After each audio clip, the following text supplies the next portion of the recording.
Hello बच्चों, party welcome और welcome back to the channel. तो चलिए बच्चों, आज हम लोग क्या करते हैं, हमारे चैप्टर मोशन एंड टाइम के एनसीईआरटी सॉल्यूशन को। Question number 1, classify the following as the motion along a straight line, circular and oscillatory motion. तो ये सारे एग्जांपल्स जो दे रखे हैं, हमें बताना है कौन सा स्ट्रेट लाइन है, कौन सा सर्कुलर है एंड कौन सा ऑसिलेटरी मोशन है। तो फर्स्ट वन है motion of your hands while running.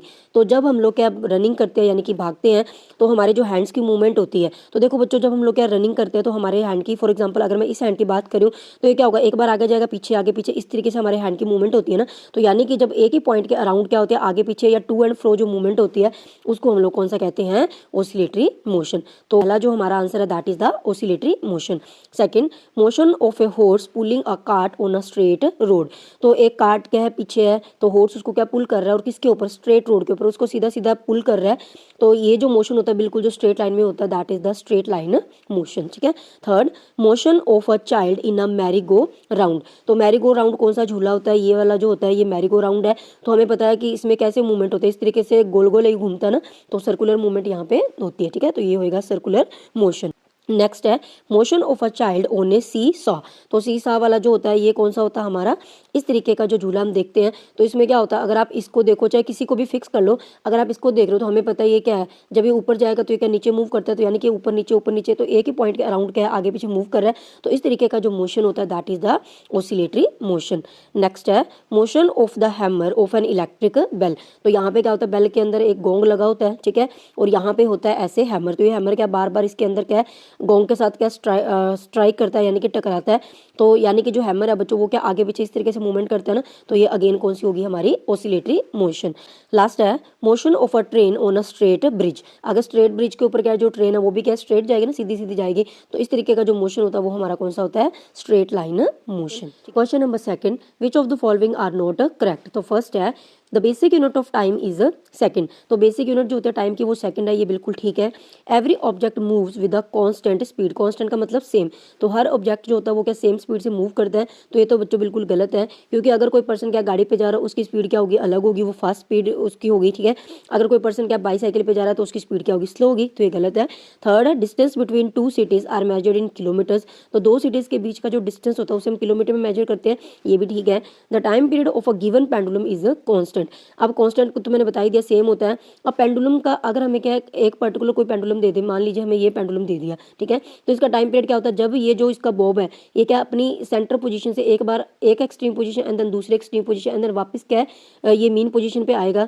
तो ये काम करने में उसको जितना टाइम लग रहा है ना, that is the time period of the pendulum. तो एक पर्टिकुलर पेंडुलम के लिए उसका टाइम पीरियड क्या होता है, फिक्स होता है। हर बार उस पेंडुलम को क्या है इतना डिस्टेंस कवर करने के लिए उतना ही एग्जैक्ट टाइम लगेगा।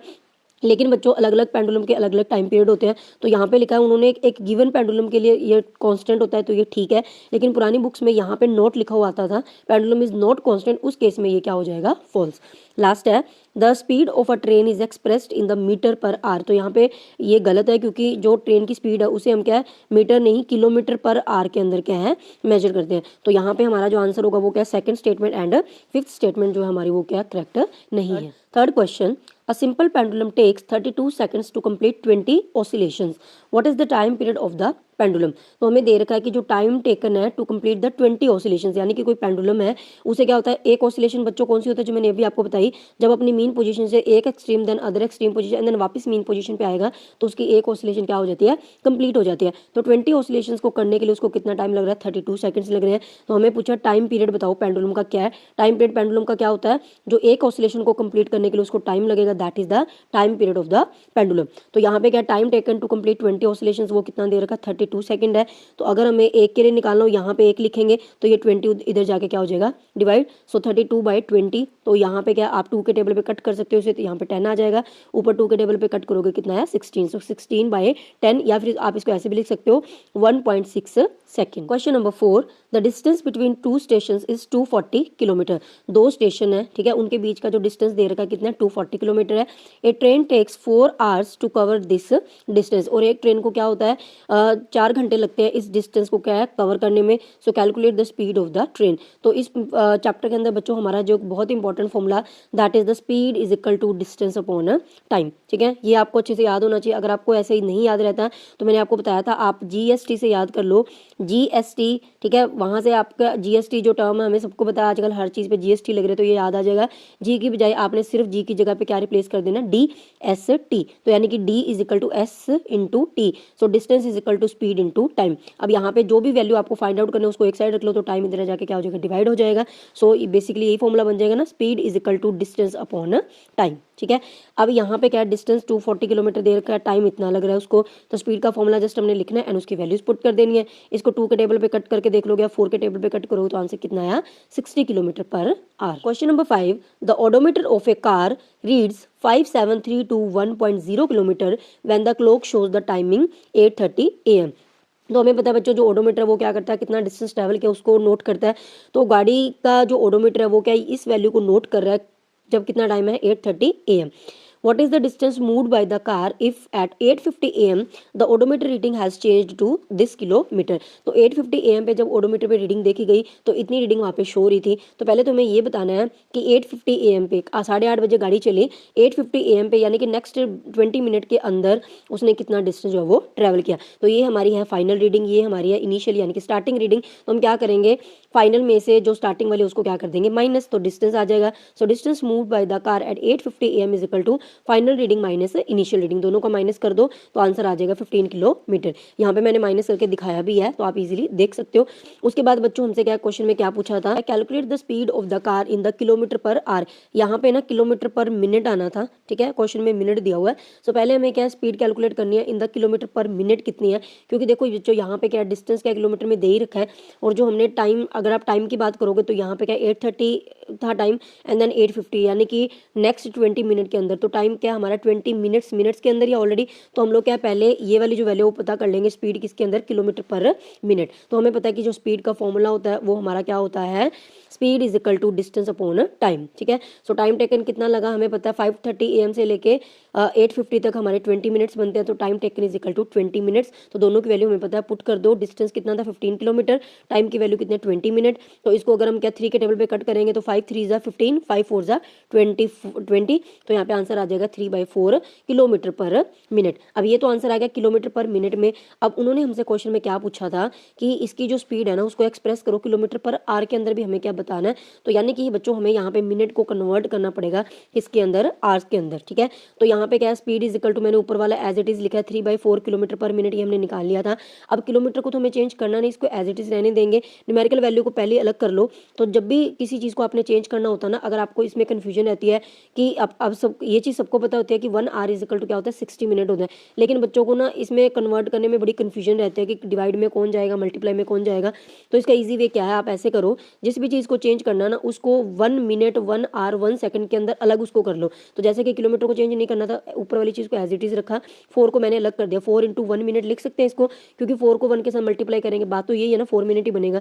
तो मैंने यहाँ पे लिख दिया 4 × 1 मिनट। अब मुझे पता है मिनट को हमें किस में कन्वर्ट करना है, आर के अंदर कन्वर्ट करना है। तो आर और मिनट के अंदर ये वाला रिलेशन है हमारा, 1 hour is equal to 60 minute. अब हम क्या करेंगे, यहाँ पे भी ये जो 60 मिनट है ना, अब हमें 1 मिनट यहाँ पे दिया तो हमें यहाँ पे भी 1 मिनट शो होना चाहिए। तो हम क्या करेंगे, इसको भी अलग कर लेंगे। तो इसको मैं ऐसे लिख सकती हूँ 60 को 60 × 1 मिनट, ठीक है। 1 hour is equal to 60 × 1 minute. अब मुझे 1 मिनट की वैल्यू चाहिए थी, तो ये जो हमारा यहाँ पे 60 है इसको हम लोग क्या इस साइड शिफ्ट कर देंगे। तो क्या बनेगा 1/60 hour is equal to 1 minute. अब मुझे पता है 1 मिनट की जगह पे मैं ये वैल्यू लिख सकती हूँ ना 1/60 h, ठीक है। तो ये एज इट इज मैंने क्या यहाँ पे पुट कर दी। तो ये 1 मिनट था, 1 मिनट की जगह हमने क्या वैल्यू पुट करी 1/60 h, ठीक है।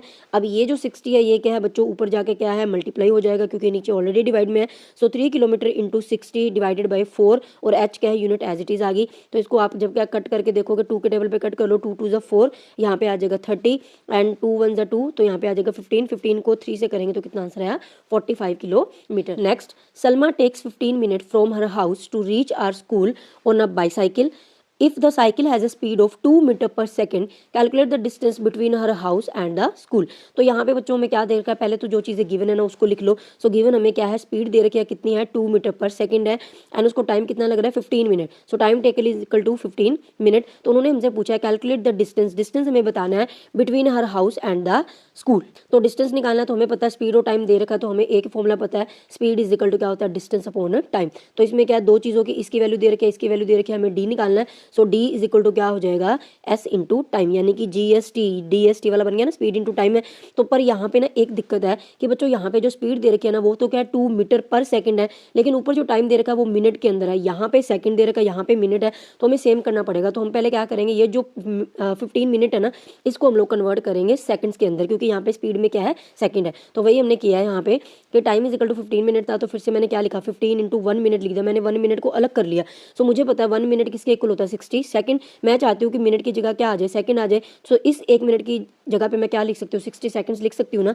सो इस 1 मिनट की जगह पे हम लोग वैल्यू पुट कर देंगे क्या, 60 सेकंड। अब इसको मल्टीप्लाई कर लो, 15 को 60 से मल्टीप्लाई करेंगे, आंसर आएगा 900 सेकंड्स। अब हमने जस्ट क्या करना है, distance is equal to speed into time है, स्पीड की वैल्यू 2 दे रखी थी, टाइम की वैल्यू हमने निकाली, 900 मल्टीप्लाई करेंगे तो 1800 मीटर, ये हमारा क्या आ जाएगा, distance. Next question, show the shape of the distance time graph for the motion in the following cases. तो जब भी हमें बच्चों क्या है डिस्टेंस टाइम ग्राफ का बोले ना, तो हम लोग क्या करते हैं, ये जो हॉरिजॉन्टल होता है यानी कि एक्स एक्सिस पे हम लोग क्या हमेशा टाइम को लेते हैं, और वर्टिकल पे हम लोग क्या लेते हैं, हमेशा डिस्टेंस को लेते हैं। तो हमें बताना graph A car moving with a constant speed, जब कोई गाड़ी एक कांस्टेंट यानी कि सेम स्पीड से जा रही है, अगर मान लो वो 40 की स्पीड से जा रहा है तो पूरे रास्ते वो 40 की स्पीड से गई, उसकी स्पीड चेंज ही नहीं हुई, तो उसके लिए ग्राफ कैसा आएगा, तो उसके लिए ग्राफ हमेशा क्या होता है, इस तरीके से स्ट्रेट लाइन ग्राफ होता है। सेकंड है, a car parked in a side road, अगर देखो कार को क्या साइड रोड पे पार्क किया हुआ है, यानी कि कार जो है वो क्या मोशन में नहीं है, वो रेस्ट पे है, यानी कि वो चल ही नहीं रही है, तो उसका जो ग्राफ होगा वो क्या कुछ इस तरीके से बनता है, इस तरीके से बिल्कुल स्ट्रेट। क्योंकि देखो अगर हम ऐसे ऐसे जा रहे हैं तो यहाँ पे बच्चों क्या हो रहा है, जो टाइम है उसकी वैल्यू तो क्या हो रहा है, चेंज हो रही है ना, टाइम की वैल्यू चेंज हो रही है, लेकिन जो डिस्टेंस है वो तो हर बार उतना ही है ना। अगर इस टाइम पे देखोगे तो भी डिस्टेंस इतना ट्रैवल किया है, इस टाइम पे मैं देखूँ तो भी डिस्टेंस इतना ही ट्रैवल किया है, यानी कि उसी जगह पे खड़ी है गाड़ी, तो इस तरीके का ग्राफ उसका बनेगा। Question number 8, which of the following relations is correct. तो हमें बताना कौन सा रिलेशन करेक्ट है। तो मैं तो ऐसे ही याद करती हूँ, GST, तो G की जगह मैं लिख दूंगी DST। So D is equal to S into T. अब जो भी आपको दे रखा है उसके अकॉर्डिंग देख लो, हमें निकालना है। यहाँ पे देखो सारी जगह पे स्पीड की वैल्यू दे रखी है, तो मैं स्पीड की वैल्यू निकालनी है, तो स्पीड की निकालूंगी तो ये T इधर जाके क्या हो जाएगा, डिवाइड हो जाएगा ना। सो आंसर आएगा D/T। तो आप देख लो D/T किसमें है, वही हमारा क्या है, करेक्ट है। तो ये वाली option speed is equal to distance upon time, ये हमारा क्या होगा, correct answer. Question number 9, the basic unit of the speed. तो स्पीड की बेसिक यूनिट बतानी है, तो पहले तो स्पीड का फॉर्मूला लिख लो। स्पीड का फॉर्मूला क्या होता है, D/T। तो D की बेसिक यूनिट लिख दो, T की बेसिक यूनिट लिख दो, वही हमारी क्या होगी, स्पीड की बेसिक यूनिट होती है। तो बच्चों जो डिस्टेंस होता है उसकी बेसिक यूनिट होती है मीटर, डिवाइडेड बाय जो टाइम है उसकी बेसिक यूनिट क्या होती है, सेकंड, तो मीटर पर सेकंड। तो यहाँ पे हमारा जो फोर्थ ऑप्शन है वो क्या होगा, right answer. Question number 10, a car moves with the speed of 40 km for the 15 minutes and then with the speed of 60 km for the next 15 minutes. The total distance covered by the car.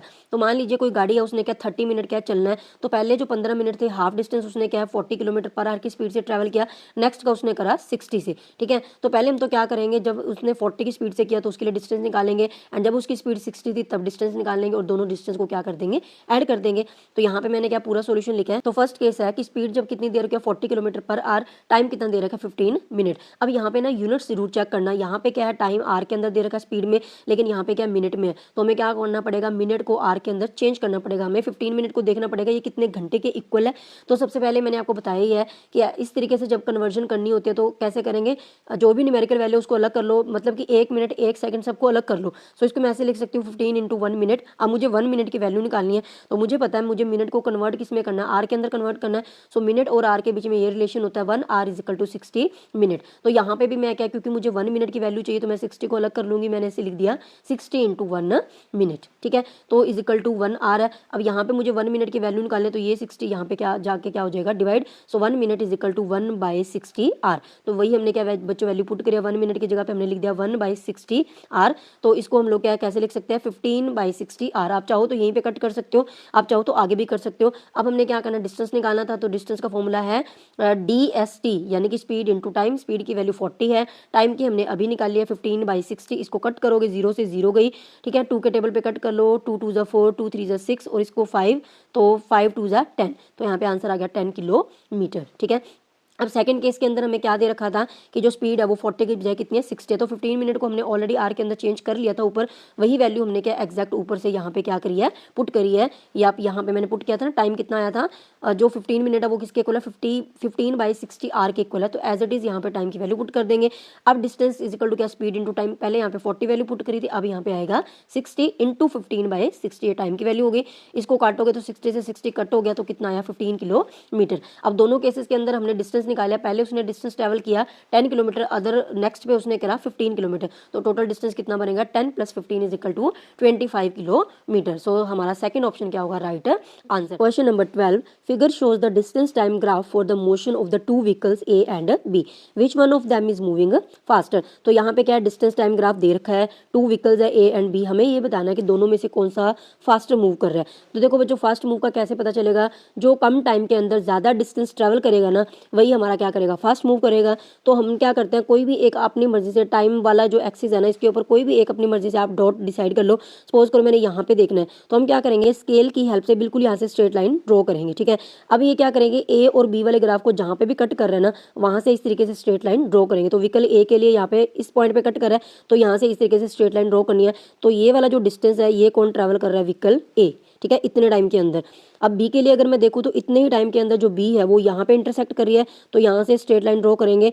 अब B क्या कर रहा है, इतने time के अंदर सिर्फ इतना डिस्टेंस, ये वाला जो डिस्टेंस है वो ट्रैवल कर रहा है, तो बी देखो कितना कम कर रहा है, ए ज्यादा कर रहा है, तो यानी कि जो हमारा व्हीकल ए है वो क्या करेगा, मूव फास्ट करेगा। लास्ट क्वेश्चन है question number 13, which of the following distance time graph shows a truck moving with the speed which is not constant. तो यहाँ पे क्या डिस्टेंस टाइम ग्राफ दिए हुए हैं, तो ट्रक की जो स्पीड है उसके लिए ग्राफ बनाया गया है, तो हमें बताना है कि कौन सा ऐसा ग्राफ है जिसके लिए जो स्पीड है वो कांस्टेंट नहीं है। तो देखो बच्चों जो कांस्टेंट होता है ना ग्राफ, वो हमेशा क्या होता है, स्ट्रेट लाइन होता है, वो बिल्कुल स्ट्रेट ही जाएगी, जैसे मर्जी स्ट्रेट हो। तो यहाँ पे भी स्ट्रेट लाइन है, यहाँ पे भी स्ट्रेट लाइन है, यहाँ पे भी है, लेकिन ये वाला जो ग्राफ है ये स्ट्रेट लाइन ही है, ये कर्व्ड है। तो ये सी ऑप्शन हमारा क्या होगा, राइट आंसर। तो ये थे बच्चों सारे क्वेश्चंस एंड आंसर्स। तो इस चैप्टर के न्यूमेरिकल्स काफी ज्यादा इंपॉर्टेंट है, उनकी अच्छे से प्रैक्टिस करिएगा। तो चलिए बच्चों मिलते हैं नेक्स्ट वीडियो के अंदर, till then take care, bye bye.